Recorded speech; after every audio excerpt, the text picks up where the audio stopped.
오늘 우리 함께 나누실 말씀은 역대상 말씀입니다. 구약성경 역대상 19장 1절부터 우리 5절까지의 말씀, 구약성경 640쪽입니다. 우리 역대상 19장 1절부터 5절까지의 말씀, 우리 다 같이 함께 한 목소리로 합독하시겠습니다. 그 후에 암몬 자손의 왕 나하스가 죽고 그의 아들이 대신하여 왕이 되니 다윗이 이르되 한운의 아버지 나하스가 전에 내게 호의를 베풀었으니 이제 내가 그의 아들 한운에게 호의를 베풀리라 하고 사절들을 보내서 그의 아버지 죽음을 문상하게 하니라. 다윗의 신하들이 암몬 자손의 땅에 이르러 한운에게 나아가 문상하매 암몬 자손의 방백들이 한운에게 말하되 왕은 다윗이 조문사절을 보낸 것이 왕의 부친을 존경함인 줄로 여기시나이까. 그의 신하들이 왕에게 나온 것이 이 땅을 엿보고 정탐하여 전복시키고자 함이 아니니까 하는지라. 한운이 이에 다윗의 신하들을 잡아 그들의 수염을 깎고 그 의복을 볼기 중간까지 자르고 돌려보내매 어떤 사람이 다윗에게 가서 그 사람들이 당한 일을 말하니라. 그 사람들이 심히 부끄러워하므로 다윗이 그들을 맞으러 보내 왕이 이르기를 너희는 수염이 자라기까지 여리고에 머물다가 돌아오라 하니라. 아멘. 할렐루야. 옆에 있는 분들과 인사 나누겠습니다. 반갑습니다. 예, 감사합니다. 예, 비가 좀처럼 끊어지지 않는데 비 끝이겠죠? 예, 그러나 오늘 이 밤에는 은혜의 비는 꼭 폭포수와 같이 여러분들이 풍성하게 맞는 귀한 은혜의 시간이 되시길 소망합니다.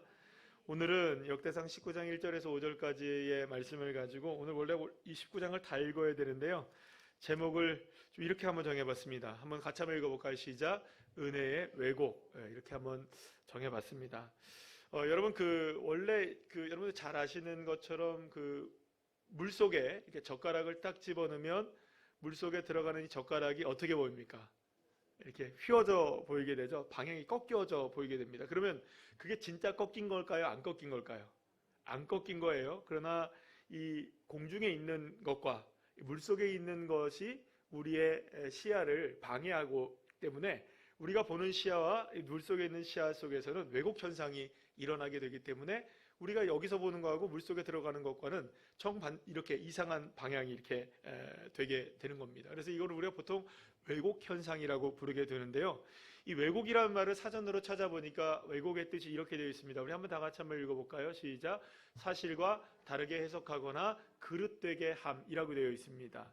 자, 그런데 이렇게 왜곡이 일어나게 되는 원인은 뭐냐면 뭔가를 다르게 해석하기를 원하는 거예요. 그러니까 원래는 팩트가 있죠, 그죠? 원래 진실이 있어요. 근데 그 진실을 다르게 해석할 때 왜곡 현상이 일어나게 되고 잘못 이해하게 되면 또 왜곡 현상이 일어나게 된다는 거예요. 쉽게 생각하면 원리는 그렇습니다. 원래는 반듯한 젓가락이 물이 표면에 닿으면서 굽어져 보이는 것과 같이 그렇게 굽어져 보이는 이유가 있다는 거예요. 왜 젓가락이 굽어져 보이느냐? 물의 표면과 물 속은 다르기 때문입니다. 그러면 그걸 어떻게 하면 여러분들 왜곡을 없앨 수 있을까요? 그 젓가락을 전부 다 빼든지 아니면 우리가 다 어디다 집어넣든지 물속으로 다 집어넣으면 휜 것이 휘지 않습니다. 그러니까 한쪽으로 진실적으로만 가게 되면 어느 쪽이든 진실적으로만 가게 되면 이 모든 왜곡 현상을 다 사라지게 되어 있는 거예요. 그러면 여러분 우리가 왜곡하면 우리 민족은 지금까지도 경험하고 있는 역사적 왜곡이 있잖아요. 그죠? 딱 뭡니까 여러분? 일본이 자꾸 역사를 왜곡하고 있죠. 자기네들 위안부 문제라든지 무슨 문제라든지 이런 문제들 자꾸 왜곡하고 또 심하게 또 뭘 합니까? 독도는 누구네 땅이라고 합니까? 자기네 땅이라고 우기잖아요. 그죠? 독도는 누구 땅인데요, 여러분? 대한민국의 영토인데도 불구하고 계속해서 역사를 왜곡하는 거예요. 그러면 여러분 왜곡하는 거 한번 잘 생각해 보세요. 일본이 왜 자꾸 역사를 왜곡할까요? 쉽게 생각하면 이렇습니다. 자기가 편한 대로 해석하려는 거예요. 그러니까 원래 진실은 있어도 자기의 국익, 그 나라의 국익, 그리고 더 자기가 원하는 대로 그것을 해석해내면 전혀 다른 방향으로 흐르게 되는 게 이 왜곡 현상이 일어나게 되는 거예요. 그러면 왜곡이 일어나는 가장 큰 원인은 뭐라고 우리가 콕 집어 얘기할 수 있냐면 자기 이익 때문에 그래요. 내가 손해보지 않으려면 뭘 해야 됩니까? 왜곡시켜버려야 되는 거예요. 그러니까 원래 진실이 있어도 내가 손해보는 거예요. 이게 진실을 말하면. 그러면 손해 안 보려면 어떻게 해야 됩니까, 여러분? 그걸 왜곡시켜야 되는 거예요. 그래서 왜곡 현상이 일어나게 되는 가장 큰 이유를 우리의 삶에서 우리가 생각해 본다면 무엇인가 자기에게 유리하게 적용시키고 무엇인가 자기의 상황에 맞게끔 이렇게 뭔가를 해석해내고 이끌어가려고 하고 노력하기 때문에 무엇이 일어나느냐? 왜곡 현상이 일어난다고 볼 수가 있습니다. 그러니까 여러분, 왜곡 현상은 물속에서만 일어나는 게 아니라 어디서도 얼마든지 일어나는 걸까요? 내 속에서, 내 마음 속에서도 늘 언제나 일어나는 거예요. 그러면 여러분, 우리가 한번 이렇게 생각해 보죠. 나는 정말로 그 어떤 것도, 그 어느 것 하나도 왜곡시키지 않고 있는 사람일까요? 자부하실 수 있는 분 있을까요? 아예 없습니다. 우리 모두나 자기 팔은 자기 생각을 다 어디로 굽어요? 자기 팔 안쪽으로 굽는 것처럼 모든 것을 다 누구 중심으로 해석하고 누구 중심으로 생각할까요? 나 중심으로 해석해요. 아시잖아요. 저기 우리 단체 사진을 딱 찍으면 누가 먼저 제일 보입니까? 자기 먼저 보입니다. 아니 저기 그 사진이 그렇게 선명한 사진이 아닙니다. 저 뒤에 나와 있는 사진이. 근데 세상에 놀랍게도 애기들도 자기 사진 찾습니다. 우리 아빠들 딱 자기래요. 딱 찾아요. 놀라운 게 뭐냐면요. 지난 며칠 전에 우리 딸내미가요. 저희 우리 노예에 보면 노예 차료라는 게 나와요. 이게 노예 차료가 나는 게 노예 딱 차료가 나는데 거기에 흑백 사진이 이번에 이제 가을에 찍은 사진이 있었어요. 찍은 사진이 있었는데 거의 한 200명 정도가 사람이 이렇게 딱 서가지고 단체 사진을 찍은 거예요. 흑백 사진이에요. 그리고 또 프린트돼서 나온 거예요. 그런데 세상에 역시 딸은 딸이야. 딱 이거 아빠지. 와 세상에 어떻게 알았을까요? 척 보면 아는 거예요, 그죠? 팔은 안으로 굽는다고. 우리 모두가요 자기 사진은 잘 찾아요. 왠지 아십니까? 이게 한 가지로 생각해 보면 뭐냐면 내가 잘 나온 사진은 다 잘 나온 사진. 남이 나오든 안 나오든 내가 살짝 눈 감고 있으면 다 눈 감은 사진. 이거 왜곡시키는 거죠. 왜곡시키는 거예요. 뭐 100명이 다 잘 나와도 나 한 사람 잘못 나오면 다 잘못 나온 사진이니까.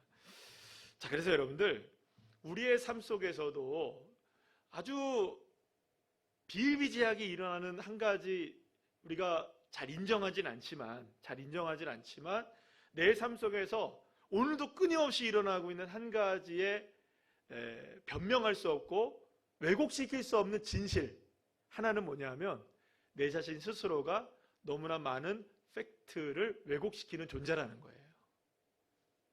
자, 오늘 본문에서 그 이야기를 우리가 좀 나누려고 합니다. 다윗이 암몬에게 은혜를 베풀려고 했어요. 근데 그 은혜를 왜곡시키죠. 그래서 결국엔 전쟁이 일어나서 엄청난 사건이 일어나게 되는 그 일이 바로 오늘 본문의 일이에요. 다윗은 은혜를 아는 사람이었어요. 특별히 이제 하나님의 은혜를 아는 사람이었어요. 그래서요, 오늘 본문에서도 우리가 확인하게 되는 일이지만 이미 여러 차례에서도 그런 일들이 많았습니다. 그래서 이전에 그 사무엘하 9장에서는 요나단과 맺은 언약 때문에 요나단의 가문의 아들을 끝까지 무비보셋을 어떻게 합니까? 거두어 들여서 끝까지 어떻게 합니까? 자기의 식탁에서 먹게 하는 그 약속을 지킵니까? 안 지킵니까? 지켜내죠. 그리고 우리가 주일날 말씀을 함께 나눈 것처럼 바르실레 기억하시겠어요? 그 바르실레도 어떻습니까? 자기를 잘 복용해 주니까 끝까지 죽으면서까지 자기 아들 솔로몬에게 야 너의 왕의 식탁에서도 이 바르실레의 자손들은 함께 식탁을 이렇게 밥을 먹도록 해라 이렇게 유언까지 남기게 될 정도로 이게 은혜를 은혜로 갚을 수 아는 사람이 누구였느냐면 바로 그 다윗이었습니다. 그래서 오늘 이 본문 말씀에 우리가 보게 되면 이 계속해서 은혜가 이어지게 되는 것을 보게 되는데요. 사실 이제 방금 전에 말씀드렸던 이 사무엘하의 9장에 보게 되면 요나단의 자녀였던 이 무비보셋에게 어떻게 은혜가 베풀어졌는지가 나오고 오늘 본문의 이야기는 또 사무엘하 10장에서 또 기록된 말씀이 또 오늘 이 역대하의 말씀에 기록된 말씀이기도 해요. 이런 사건이 있었습니다. 암몬의 왕인 나하스가 죽게 돼요. 근데 그때 당시에 이 나하스가 다윗을 많이 물심양면으로 도와주게 됩니다. 그래서 다윗이 많은 은혜를 입게 돼요. 그런데 자기에게 은혜를 끼쳤던 이 나하스가 죽게 되자 오늘 본문에 함께 읽었던 것처럼 이게 어떻게 하지 하다가 나하스의 죽음을 조문하기 위해서 조문 사절단을 보내게 됩니다. 순수하게 뭡니까? 조문하러 간 거예요. 정말 그 조문을 하러 간 거예요. 그리고 자기가 은혜를 입었기 때문에 그래도 이렇게라도 내가 은혜에 보답을 해야 되겠다라고 생각해서 이제 더 그의 아들이었던 그 아들과 함께 이 모든 일을 잘 해결해 나갔으면 좋겠다라는 의미로 조문을 보내게 된 거예요. 자, 그런데 암몬의 새 왕이 된 이 나하스의 아들이었던 한운이 이 일을 그만 왜곡시키고 맙니다. 결국에는 어떻게 하느냐? 다른 사람들이 그 한운의 암몬의 이 그 사람들의 이야기를 듣고 신하들의 이야기를 듣고 어떻게 왜곡하느냐? 이거 왕이시여, 지금 다윗이 조문사절단을 보낸 것이 아버지, 그러니까 선 왕의 이 조문을 하러 온 것이 아니라 지금 암몬의 형편을 잘 살펴가지고 결국에는 어떻게 하기를 원한다. 이 암몬을 공격해서 우리를 아주 그냥 쑥대밭으로 만들기를 원하는 것 때문에 지금 이렇게 조문사절단을 보내는 것이니까 이거 그냥 보내면 안 됩니다 해가지고 어떻게 하느냐, 오늘 보면 욕을 그냥 해가지고 욕 보이면서 이 조문사절단을 보내게 돼요. 그래서 여러분들 이 일을 당하게 되어서 결국에는 어떻게 되느냐, 이 암몬과의 전쟁이 일어나게 돼서 결국에는 이 전쟁은 볼 것도 없죠. 다윗의 승리로 끝나게 되죠. 여러분, 전쟁이 일어날 필요가 있었나요, 없었나요? 전혀 없는 일이었어요. 근데 뭐 때문에 지금 전쟁이 일어났죠? 왜곡시킨 것 때문에 전쟁이 일어났어요. 이걸 은혜로 받았으면 되는데 은혜를 왜곡시키게 되자 전쟁이 일어나게 되었고 결국에는 엄청난 희생이 따르게 되었던 것을 보게 됩니다. 자, 오늘 본문 2절 말씀에 보시게 되면 은혜라는 단어가 나옵니까, 안 나옵니까? 나와요. 나왔어요. 호의라는 말이 은혜라는 말이에요. 이 호의라는 말이 어떤 의미냐? 여러분들 잘 아시는 대로 이 뭘까요? 우리 카페 이름? 헤세드라는 단어예요. 호의, 은혜. 그래서 여러분들 이 헤세드라는 단어를 쓰게 되었던 것을 여러분들 잘 생각해 보면 이 나하스를 통해서 이 다윗이 은혜를 받은 것이 그냥 은혜가 아니라 누구를 통한 은혜였다는 것을 고백하고 있는 걸까요? 이게 하나님의 은혜였구나. 하나님이 나하스라는 사람을 통하여서 나에게 은혜를 베푼 것이구나라고 생각하고 누구는 믿고 있었던 겁니까? 이 다윗은 믿고 있었던 거예요. 그러니까 자신이 받은 은혜가 하나님의 은혜였고 나하스를 통해서 온 은혜였기 때문에 그것을 그대로 은혜로 갚기를 원했던 것이었어요. 자, 그런데 이 일이 그만 어려운 일이 돼버리게 된 거예요. 결국에는 이 일을 통하여서 수염도 절반이 깎여지고 의복은 엉덩이까지 다 잘려져서 쫓겨나게 되는 이 엄청난 수모를 당하고 욕을 당하여서 돌아오게 되는. 그래서 여러분들 얼마나 수욕을 당했으면, 욕을 당했으면 왕이 마저 나가가지고 야, 너희들 이런 모습으로 들어왔다가는 크게 안 되니까 여리고에서 좀 쉬다가 수염도 자라면 그때 돼서 돌아와라. 이 정도로 여러분들 마음이 다윗이 상심이 컸던 거예요. 그래서 이 일로 다윗이 격분하고 결국에는 이 전쟁에 들어가서 한번 전쟁이 어떻게 되나 볼까요? 13절 말씀인데 한번 읽어볼까요? 시작. 너는 힘을 내라. 우리가 우리 백성과 우리 하나님의 성읍들을 위하여 힘을 내자.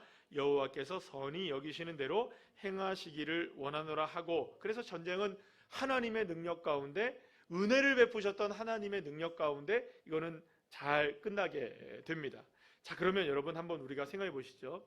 이런 일들이 다윗에게 한 번 있었던 것만은 아니에요. 여러분, 나발이라는 사람을 아시나요? 나발도 어땠습니까? 다윗이 도망 다닐 때에 나발의 재산을 잘 보호해줘서 나발에게 가서 이제 우리가 당신의 양떼들을 잘 보살펴 줬으니 우리에게 좀 선대를 해달라고 했다가 이 나발이 어떻게 합니까? 막 난리를 치잖아요. 그래가지고 격분을 한 이 다윗이 다시 이제 군대를 보내서 막 치러 가려고 했을 때 누가 딱 그 길을 막아섭니까? 은혜를 알았던 나발의 아내인 아비가일이 그 자리에서 그 전쟁을 막아서게 되고 싸움을 막아서게 되는 일이 있지 않습니까? 그러니까 이 다윗은 은혜를 은혜로 알기를 원했던 거예요.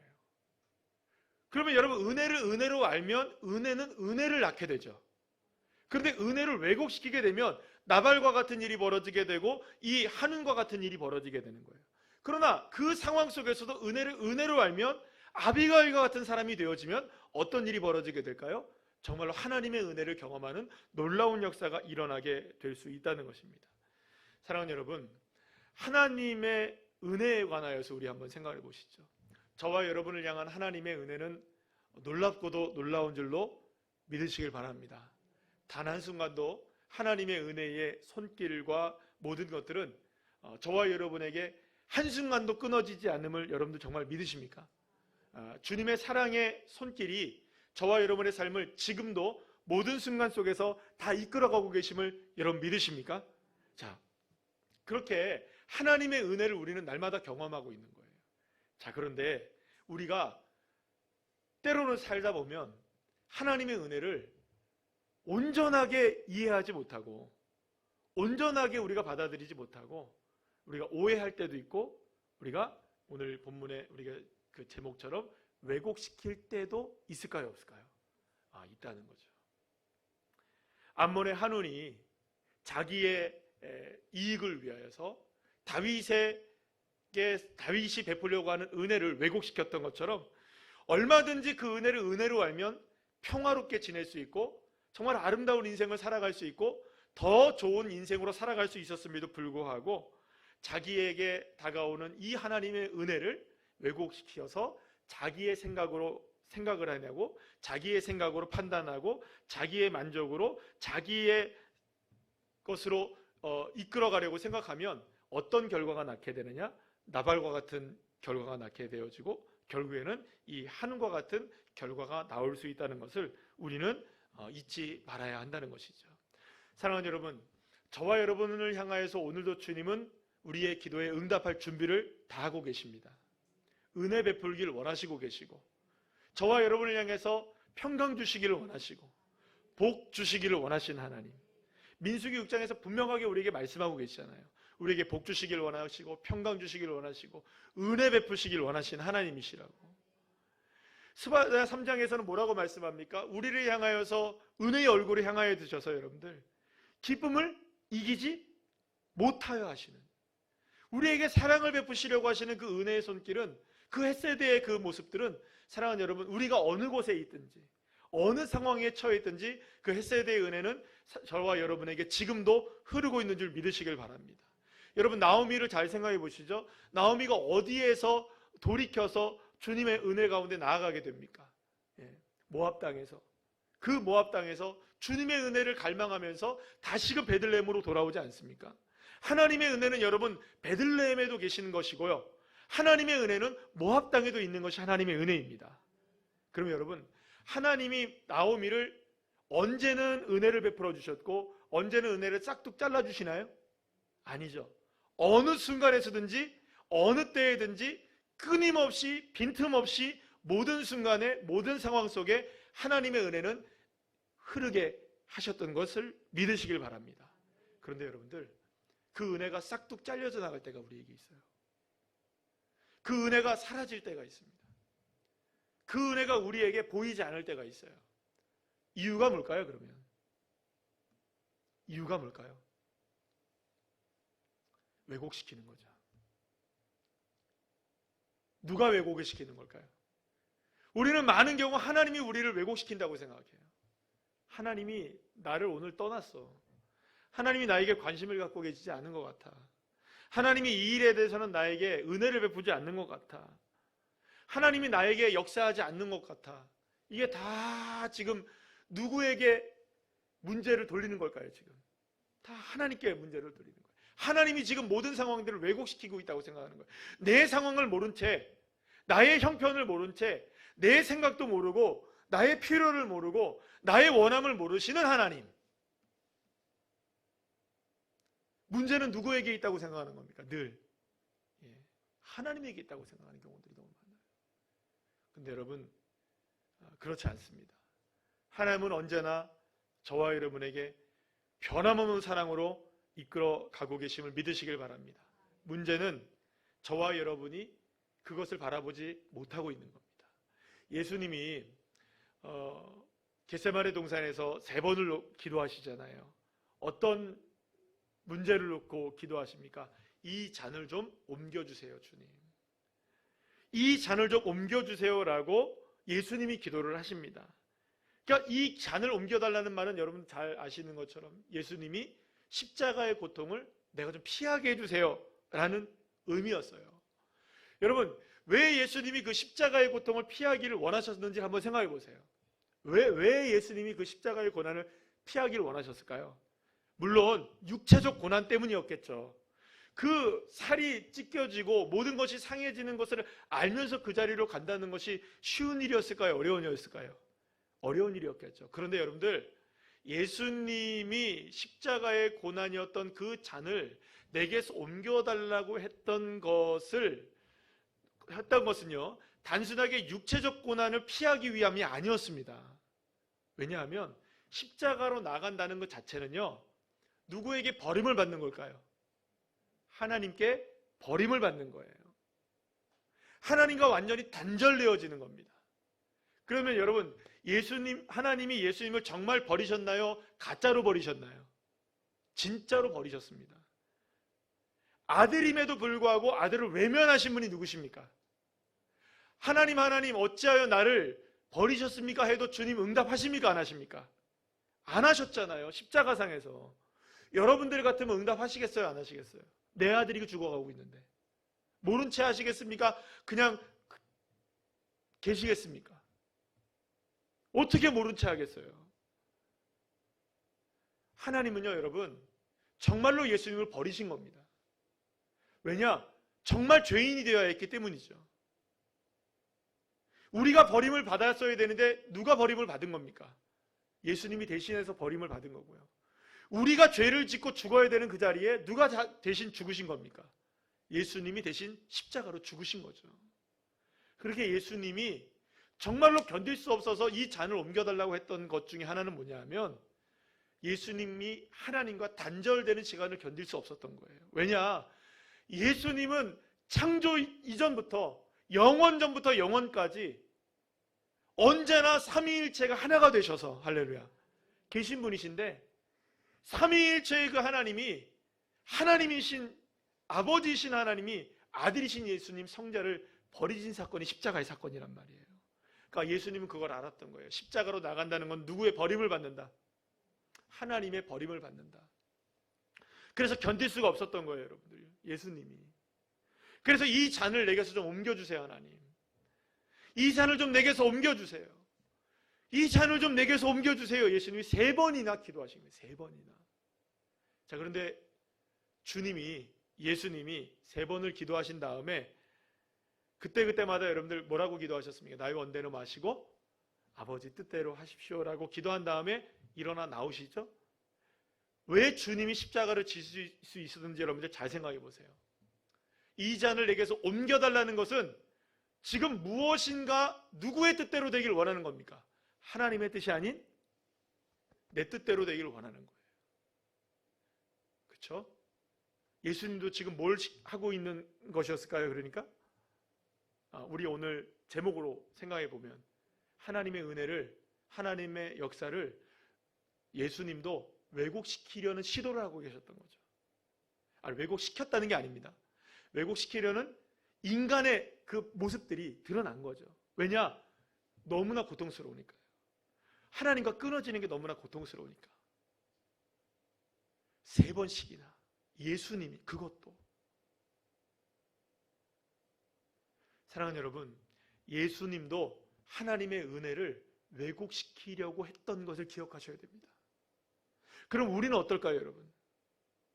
우리는 오죽하겠어요. 얼마나 많은 순간 하나님의 은혜를 왜곡시킬까요? 우리는? 하나님의 능력을 왜곡시킬까요? 하나님의 역사를 우리가 얼마나 많은 순간 왜곡하고 있을까요? 그런데 여러분들, 예수님이 그 사건을 이겨내십니다. 그러면 이걸 우리가 생각해 봐야 돼요. 주님이 어떻게 이겨내셨을까? 예수님은요, 믿었던 겁니다. 하나님이 예수님을 버리셔도 하나님은 예수님을 버리지 않는다는 것을 믿었던 거예요. 하나님의 은혜가 끊어지는 순간이 눈에 보이고 하나님의 은혜가 절망적으로 다가오는 그 시간이 보인다 할지라도 여전히 하나님은 나의 하나님이시고 나의 주님이시며 나의 아빠 아버지이시며 나를 부활로 이끌어 가실 주님이시며 나를 생명으로 이끌어 가실 주님이시라는 것을 누가 믿었던 것일까요? 예수님이 믿었던 것입니다. 비록 자신이 그 엄청난 십자가의 고난 속에서 죽어가면서 아무리 하나님을 외쳐도 하나님의 대답이 없으신다 할지라도 나는 그 자리에 나아간다. 왜냐? 비록 그래도 하나님은 나를 향한 사랑의 끈을 결코 끊어지게 하지 않으신다는 이 사랑에 대한 확신 있는 믿음. 할렐루야. 예수님이 그 믿음으로 이겨내셨던 것이죠. 사랑하는 여러분, 그래서 가장 중요한 것은요, 예수님이 이기셨던 것과 같이 저와 여러분들도 이 모든 상황 속에서 은혜를 은혜로 아는 믿음의 자녀들이 되셔야 하는 겁니다. 아무리 우리의 상황이 다 끊어진 것 같고 더 이상 소망이 없어 보이는 것 같고 안 될 것 같아 보이고, 이거는 주님이 나를 버리셨어. 이거는 주님이 나에게 소망을 주시지 않아. 이거는 주님도 포기하신 일이야. 주님 어찌하여 날 그렇게 할 수 있습니까? 좀 이 잔을 좀 내게서 좀 옮겨주세요라고 우리가 수없이 많이 기도를 한다 할지라도, 그런 때야 할지라도 사랑하는 여러분, 저와 여러분이 잊지 말아야 될 것 하나가 있습니다. 하나님의 사랑과 은혜는 절대로 결단코 어떠한 상황 속에서도 끊어지지 않고 그 상황에서도 우리를 주님의 은혜로 이끌어가고 계신다는 것을 여러분 믿으시기를 바랍니다. 주님은 그래서 우리에게 언제나 은혜로 다가오시는 거예요. 때로는요, 여러분들, 우리에게 참으로 좋지 못한 시간들이 우리에게 올 수도 있겠죠. 사건들이 있을 수도 있고요, 어떤 문제가 있을 수도 있고요, 어떤 일들이 우리에게 다가올 수도 있고요, 어떤 마음에 우리의 부담감이 올 때도 있고요. 왜 나에게 이런 일이 있을 수 있을까라고 생각이 들 때가 있어요. 그러나 여러분, 그 모든 것들도 주님은 우리에게 무엇으로 다가오는 것일까요? 악한 영들은요, 우리를 그것으로 걸려 넘어지게 만드는 것이지만 하나님의 은혜는 그 걸려 넘어짐도 은혜가 되게 하시는 하나님, 여러분 믿으십니까? 그 하나님의 은혜를 믿는다면 여러분, 저와 여러분 결코 나발이 되지 마셔야 됩니다. 결코 저와 여러분 한눈이 되지 마셔야 됩니다. 그 상황 속에서 어떤 사람이 되어야 되느냐? 아비가일과 같은 사람이 되시기를 간절히 축복합니다. 그럴 때 여러분, 주님의 역사가 일어나는 거죠. 요한복음 14장 27절에서 예수님이 우리에게 이렇게 말씀하시죠. 다 같이 읽어볼까요? 시작. 평안을 너희에게 끼치노니 곧 나의 평안을 너희에게 주노라. 내가 너희에게 주는 것은 세상이 주는 것과 같지 아니하리라. 너희는 마음에 근심하지도 말고 두려워하지도 말라. 아멘. 사랑하는 여러분, 예수 그리스도의 십자가의 은혜를 잊어버리게 하고 늘 언제나 내 생각만 앞세우게 하고 내 뜻을 앞세우게 하고 내 결정을 앞세우게 하고, 그 모든 것들로 인하여서 결국엔 내가 얼마나 많은 순간 하나님의 은혜를 왜곡시키고 있는지를 우리 스스로가 한번 돌아보셔야 하는 것입니다. 사랑하는 여러분, 오늘 우리는 이 밤에 하나님 앞에 기도하기로 나와 있습니다. 비가 와도 주님 앞에 기도하러 나오신 여러분들 아니겠어요? 그러면 우리는 이 시간 여러분들 적어도 우리가 주님 앞에 오해한 것들이 있다면 오해는 좀 풀고 가시기를 축복합니다. 왜곡시킨 것이 있다면 그 왜곡을 풀고 가시길 바랍니다. 정말로 중요한 한 가지, 하나님 여러분 사랑하고 계십니다.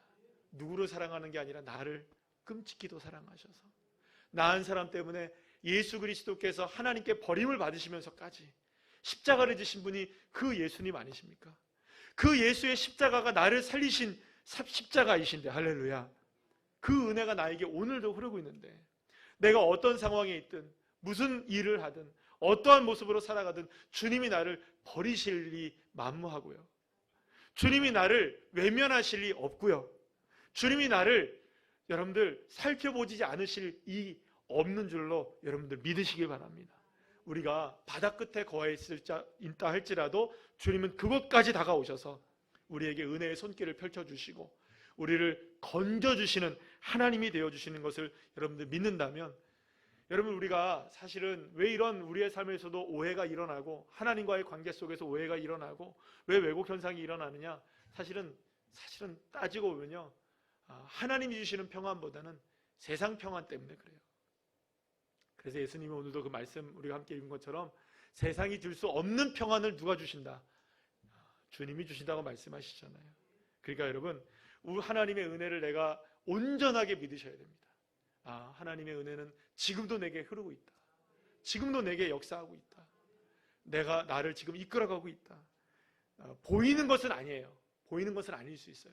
그래도 그것을 놓치지 않고 주님의 은혜를 붙잡고 나아가실 때 하나님께서 오늘 이 밤에 여러분들의 마음을 위로해 주실 뿐만 아니라 힘을 주시고 능력을 주시고 응답해 주셔서 정말로 은혜를 회복하게 하시는, 그래서 응답의 역사를 경험하게 하시는 놀라운 역사가 있게 될 줄로 믿습니다.